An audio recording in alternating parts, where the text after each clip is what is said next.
Olá pessoal, desejo a paz do Senhor Jesus Cristo nos nossos corações. Meu nome é Messias Moreira e eu sou do canal Sempre. Estamos aqui na busca de divulgar o Evangelho de Jesus Cristo. Hoje nós vamos falar sobre Jesus, o Consolador das almas. Antes eu queria agradecer a todos vocês que nos ajudaram com o apoio, as visualizações, os likes, na divulgação da doutrina espírita. Muito obrigado mesmo por ter feito a diferença. Visando ampliar a divulgação cada vez mais desses ensinamentos, é importante que você se manifeste lá colocando o seu like, ou ainda até mesmo, se não gostar, o dislike. Mas é importante que vocês coloquem essa manifestação para que a gente possa dar continuidade ao nosso trabalho ou até mesmo melhorar o trabalho que viemos fazendo. É muito importante a sua participação. Mas para começar, vamos fazer uma prece. Senhor Mestre Jesus, agradecemos a oportunidade bendita da divulgação da doutrina espírita. Estamos todos reunidos, Senhor, em pensamento.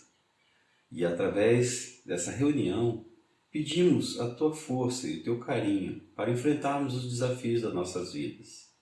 Mestre, os momentos se fazem difíceis, por isso te pedimos Seu consolo, para que possamos dar continuidade à nossa vida e assim mesmo, Senhor, buscar sempre a Tua palavra, o Teu apoio para esses momentos que irão aparecer. Mestre querido, esteja conosco hoje e sempre, e que assim seja. Jesus, o Consolador das almas. Diversos foram os relatos sobre Jesus consolando os sofredores que cruzavam seus caminhos. Mas também a eles diziam: vá e não peques mais, para que não te ocorra coisa pior. Ou seja, Jesus não bastava só dar o socorro, ele consolava e junto com essa consolação vinha o esclarecimento, a orientação devida. A preocupação de Jesus era tanta que, sabendo da sua partida, ele avisou, que logo ele solicitaria ao Pai o envio de outro Consolador, que é a nossa doutrina espírita. Sabemos, através dos relatos e estudos que fizemos, principalmente no capítulo 6, onde o Espírito de Verdade se coloca dizendo que veio, pois assim foi a solicitação do Pai, para nos consolar. Inclusive está escrito no capítulo 14, versículo 15 a 17 do Evangelho de João, desta forma: se amardes, guardarei os meus mandamentos, e eu rogarei ao Pai, e ele vos dará outro Consolador, para que fique convosco para sempre, o Espírito de Verdade, que o mundo pode receber, mas não o vê, nem o conhece, mas vós o conheceis, porque habita convosco e estarás em vós. Então, a própria palavra, escrita lá no Evangelho de João, nos deixa claro quem será esse Espírito, o Espírito de Verdade, que lá já se manifestou na codificação espírita, no capítulo 6, principalmente na instrução dos Espíritos. Fica bem claro isso, para aqueles que quiserem posterior fazer um estudo mais aprofundado. Mas vamos lembrar de algumas histórias que Jesus proveu diretamente a consolação. Vamos à história então da ressurreição do filho da viúva na cidade de Naim.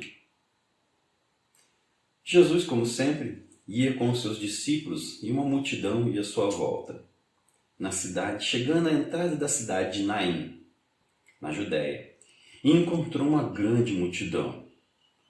Quando chegou perto da porta da cidade, observou aquela multidão e eles carregavam um caixão. Dentro desse caixão tinha um jovem morto. Era o filho de uma mulher viúva. Era o filho único dela. Imaginemos essa situação. O filho único de uma mulher viúva naquela época. Não, realmente era desesperador, por vários fatores, mas principalmente pelo fator social. Uma mulher sozinha viúva já é uma situação extremamente dolorosa naquela época.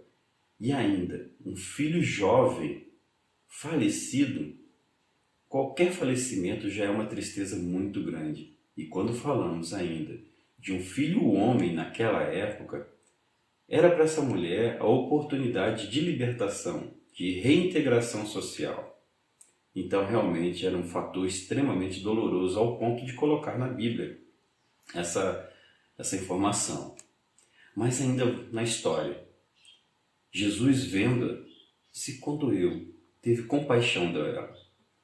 E essa compaixão tocou tanto Jesus que ele se aproximou dela e disse: mulher, não chores. Foi aí em direção ao caixão, todos pararam e ele tocou o caixão do jovem morto.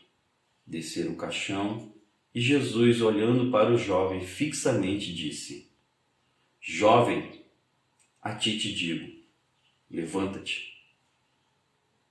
E o falecido assentou-se ao caixão e começou a falar com as pessoas. Jesus então entregou o jovem ao regaço, ao seio de sua mãe. E todos ficaram admirados, glorificavam a Deus e dizendo: entre nós apareceu um grande profeta. A fama de Jesus percorreu por toda a Judéia e as terras das vizinhanças. Duas situações se destacam nessa história: a compaixão de Jesus pela dor da viúva, consolo que lhe dá, e a restituição à vida de um jovem ao aconchego de sua mãe. Quando a gente pensa numa situação daquela, como nós falamos anteriormente, a situação daquela mulher não era uma simples situação da perda de um ente querido, era muito mais que isso. Então a dor e o sofrimento eram imensos, tanto que Jesus se condoeu, sentiu compaixão por ela.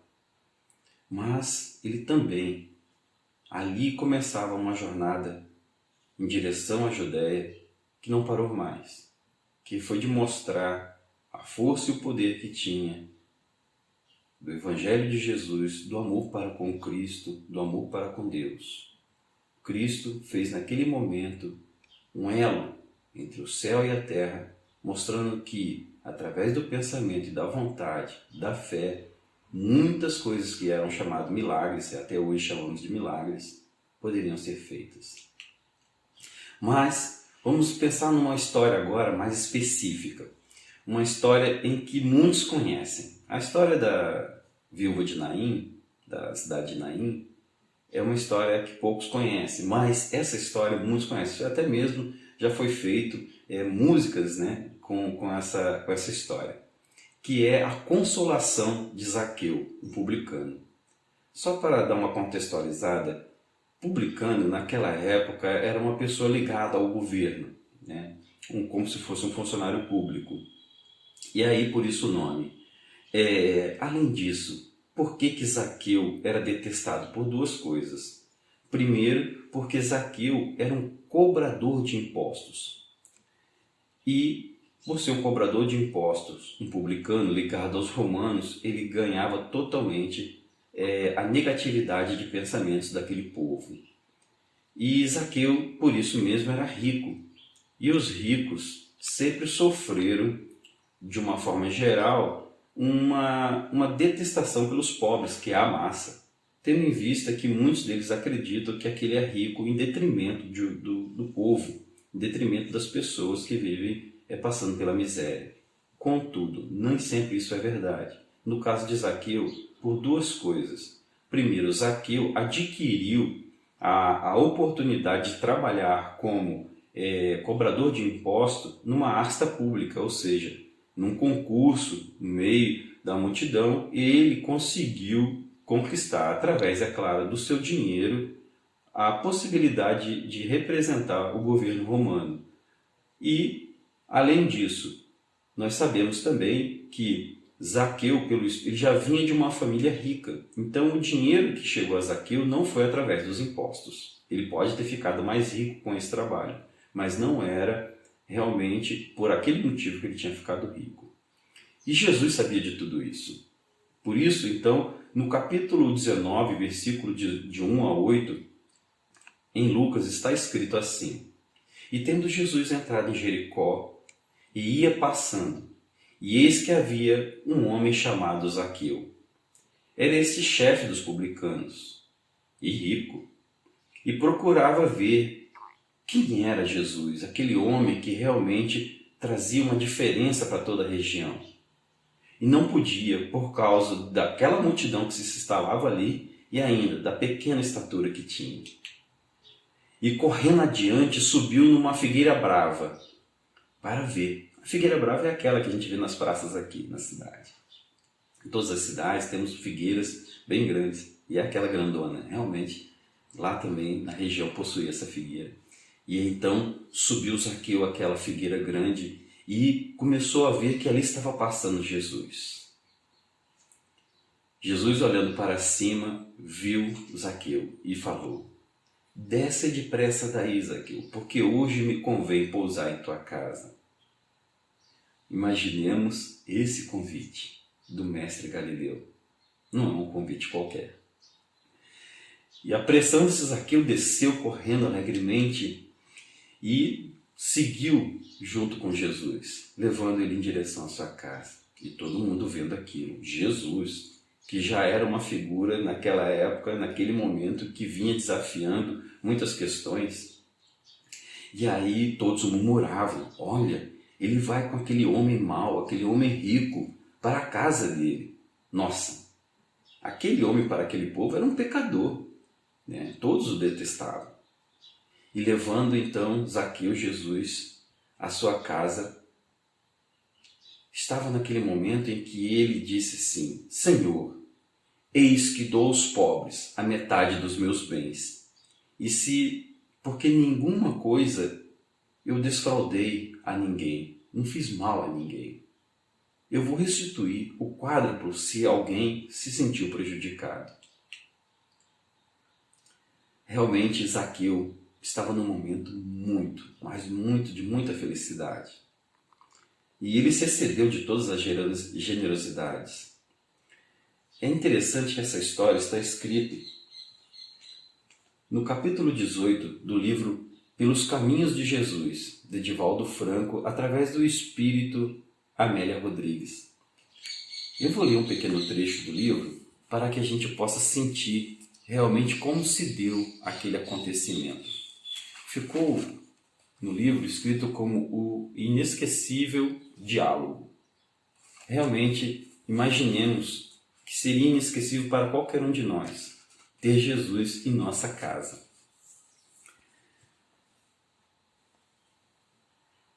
Zaqueu, por aquele evento, ficou tão generoso para com todos. Ele já era uma pessoa que gostava de ajudar as pessoas, mas ele estava tão generoso que, num gesto de alegria incontida, ele excedeu, naquele momento, aos seus serviçais, o soldo que eles tinham.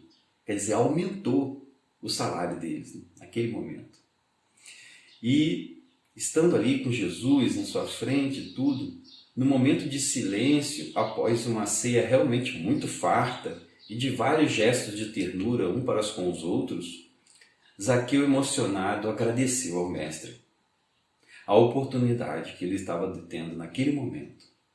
E não mais podendo guardar o que estava contido no seu peito, ele falou ao mestre: Senhor, todos, ou quase todos, me odeiam. A voz saiu embargada e com muita emotividade. Aquele era o momento mais significativo na vida de Zaqueu. E ele, estimulado pela radiosa expressão do mestre Rabi, que estava à sua frente, sentado em sua mesa, na sua casa, prosseguiu: Ninguém, nunca prejudiquei, e procuro ser justo, contudo me caluniam, me agridem com palavras ásperas e olhares de desconfiança. O que fazer, Senhor? Tu que tudo sabes, dize-me. Jesus passou o olhar no recinto. Sentiu a brisa que cantarolava lá fora, como se consultasse a própria natureza. olhando para um lado e para o outro, como se recebesse aplauso do astros lucinantes. As luzes do céu naquela cidade de Jericó pareciam que brilhavam muito mais. E naquele momento ele disse para Zaqueu: Zaqueu, o dinheiro e a fortuna não são bons nem maus. O uso que deles se faz, a direção que se lhes dá, é o que os torna nobre ou desafortunado.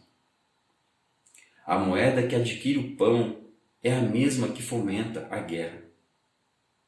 Quando o homem padece fome, pode tornar-se um delinquente. O recurso que lhe mata, a necessidade, pode ser considerado doação de Deus para a dignificação da criatura. O indivíduo sem teto retorna ao primarismo do passado.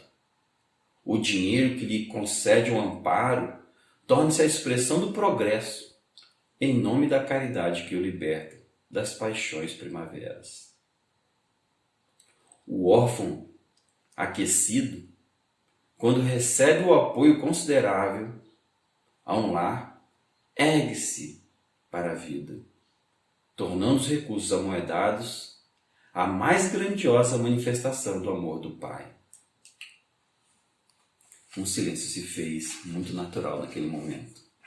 E ante a alegria que extravasava o coração e a emoção do cobrador de impostos, Jesus continuou lhe dizendo: o dinheiro fomenta o progresso da sociedade, equilibra a família, dignifica o ser humano, estimula a fraternidade, gera alegria, dá cada vez mais esperança ao povo. Mas, sem dúvida, tem sido mal empregado, produzindo a usura, a insensatez, dos quais decorrem os males sem conta. E respondem pela miséria moral, social e geral do mundo. Deus não deixaria existir o dinheiro na terra se ele não tivesse a missão de acompanhar o homem na sua marcha para o progresso, na busca da perfeição. O mestre se calou. A noite prosseguiu num clímax de muita fraternidade e de uma beleza indizível para todos naquele momento. Está escrito nesse livro que posteriormente esse cobrador de impostos, após cumprir todas as suas tarefas domésticas junto à sua família e distribuir os recursos que tinha, foi viver e pregar o Evangelho em outras terras, recordando-se daquele primeiro encontro no alto da figueira e um olhar que penetrou seu coração, que foi inesquecível, o diálogo entre ele e aquele homem que mudou completamente a sua vida, lhe restituindo a sua própria vida naquele momento. Realmente, essa história de Zaqueu nos comove por muitas coisas, mas vem até mesmo nos explicar que nós devemos ter compaixão para com todas as pessoas. Porque até mesmo tem pessoas que dizem que a doutrina espírita não gosta de ver as pessoas que têm dinheiro, né, que são ricas. Não, isso não é verdade. Isso não é verdade. Porque Jesus fala que veio para os pobres, né, de espíritos e tal. Então, se for levar pela interpretação direta da letra, realmente muitas coisas não vão ser entendidas. Mas Jesus mostrou através do exemplo. Ele abraçou a todos, inclusive aqueles que eram considerados de má vida. No caso, os cobradores de impostos sempre foram, até hoje, são detestados por muitas pessoas. Inclusive naquela região até hoje. No Brasil também. Ninguém gosta dos cobradores de impostos. Mas é um serviço do Estado em que alguém tem que fazer esse serviço. E ainda pior, por ser rico, muitos desconsideravam ele. Jesus mostrou o contrário. Na prostituta, ele foi lá e ajudou. Aos mendigos, aos leprosos, a todos aqueles que eram detestados pela sociedade, ele foi lá e ajudou. Não se preocupou em nenhum momento com o que as pessoas diziam. Ele se preocupava com o que realmente as pessoas passavam. E não foi diferente com Zaqueu. Zaqueu precisava da palavra amiga de Jesus. Zaqueu, sendo rico, Zaqueu, sendo cobrador de impostos, era um homem de bem e recebeu o consolo no momento devido. E ele redistribuiu posterior tudo aquilo que ele poderia fazer pela população, inclusive fazendo aquilo de mais importante que foi da vida de Zaqueu, se tornando um divulgador do Evangelho de Jesus. O consolo de Jesus sempre vem na hora certa, para aqueles que precisam. Nós todos, nesse momento, precisamos de Jesus em nossos corações, precisamos do consolo. E, falando em consolo, eu lembro do Sermão da Montanha. Está lá no livro de Mateus, capítulo 5, versículo de 1 a 12, e fala assim: Jesus, vendo a multidão, subiu a um monte e, depois de ter se sentado, aproximaram-se dele, os seus discípulos e todos aqueles que o seguiam, aquela multidão. E, tomando a palavra, os ensinou. Bem-aventurados os pobres de espírito, porque deles é o reino dos céus. Bem-aventurados os que choram, porque eles serão consolados. Bem-aventurados os mansos, porque eles herdarão o reino da terra. Bem-aventurados os que têm fome e sede de justiça, porque eles serão saciados. Bem-aventurados os misericordiosos, porque eles alcançarão a misericórdia. Bem-aventurados os limpos de coração, porque eles verão a Deus. Bem-aventurados os pacificadores, porque eles serão chamados filhos de Deus. Bem-aventurados os que sofrem perseguição por causa da justiça, porque deles é o reino dos céus. Bem-aventurados sois vós, quando vos injuriarem e forem perseguidos, e assim mesmo mentindo sobre vocês, porque todo mal o quiserem fazer em minha causa. Alegrai-vos, porque é grande a vossa recompensa nos céus, porque assim os que foram perseguidos foram os mesmos profetas que vieram antes de vós. Com a simplicidade que sempre encontramos nas palavras de Jesus, ele nos ensina. E ao nós buscarmos o entendimento nas bem-aventuranças, nela encontramos o código seguro do caminho a percorrer na completa transformação moral do homem, que nós devemos alcançar dia após dia, na busca incessante de corrigir as nossas imperfeições. Porque, como ele mesmo disse, essa é a chave da porta dos céus, da conquista do reino dos céus. E sabemos que o reino dos céus é o reino da paz, da tranquilidade, que nós podemos conquistar ainda em vida, aqui, encarnados. Muitas são as decepções, os nossos desgostos, as dores, os sofrimentos, mas também as consolações. Na nossa vida tudo é relativo, porque tudo é proveniente do próprio ser humano, na sua caminhada ao crescimento espiritual. Tudo faz parte e é de propósito que estamos aqui, na busca da nossa melhoria.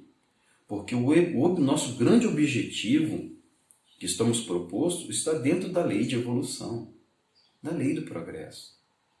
Nada para, tudo é em constante evolução. Se prestarmos atenção, o foco que Jesus nos orienta é a vida futura. O tempo todo ele dizia: vá e não peques mais. Jesus não ficava comentando os erros de cada um, do que fez, o que deixou de fazer no seu passado. Isso para nós é extremamente consolador, porque a pior coisa que existe é quando alguém aponta o dedo para você e fica falando do seu passado. O passado, como já está escrito, passou. O que nós temos que ver é o nosso presente, analisar o nosso presente, a nossa existência atual, o momento atual das nossas vidas e olharmos para frente, para o futuro. Pois só existe uma forma de fazer diferente e de mudar tudo. É buscando a nossa melhora para o futuro. Porque o passado, como já está dito, está lá atrás. Se quisermos caminhar, faça isso, mas cuidado, hein? Se quisermos caminhar numa estrada cheia de pedregulhos, que são os desafios da nossa vida, olhando para trás, certamente você irá tomar um tombo e poderá se machucar muito. Então, a proposta é seguir nessa estrada cheia de desafios, olhando para frente. Jesus fala da situação atual de cada um, apontando para eles o futuro e esclarecendo como deve ser a caminhada. Assim deve ser o consolo. Falar da sua situação atual, olhando para frente, buscando sempre como melhorar, o que fazer para sair dessa situação. E tenha o esteio de Jesus nas suas vidas. Porque Ele nos dá o roteiro seguro. Ele não nos engana, dizendo que a partir de agora tudo será mais fácil. Agora tudo é mais fácil. Você agora aceitou Jesus e tudo é mais fácil. Não é bem assim. Porque Jesus diz que nós devemos nos manter resignados diante da dor e do sofrimento. Então Ele explica que haverá dor, haverá sofrimento, mas Ele te dá a chave, que é a resignação. É buscar passar por tudo isso pleno, olhando sempre para frente. A confiança no futuro. O crescimento evolutivo, para nós todos, tem regras bem definidas. Ninguém consegue subir degrau a degrau sem ser consciente do que está fazendo. Senão nós não tivermos a conquista necessária do conhecimento, com certeza será muito mais difícil essa elevação. Então, para que Jesus sempre possa estar em nossas vidas, nos orientando, nós devemos nos conectar com Ele, seja através da prece, da oração, da meditação.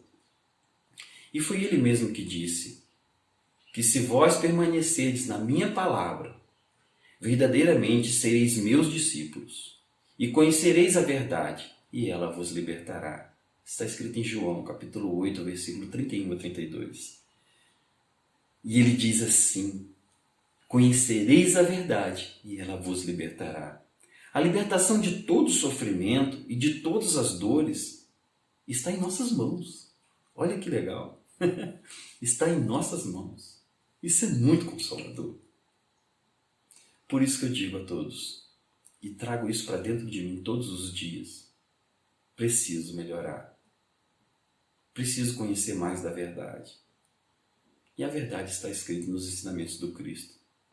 Está na doutrina espírita, nas 5 obras do Pentateuco. Aquele que quiser realmente amenizar os seus sofrimentos e a sua dor, segue Jesus.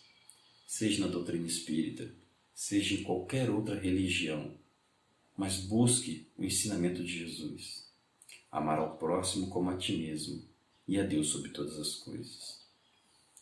Por isso, nesse momento, eu encerro pedindo: Senhor, acolhe nossos corações doloridos, nos orienta, nos intui, dá-nos a sabedoria e a sustentação diante da tentação, a força para vencermos a nós mesmos. Que seja feita a sua vontade em nossas vidas, hoje e sempre. Que assim seja.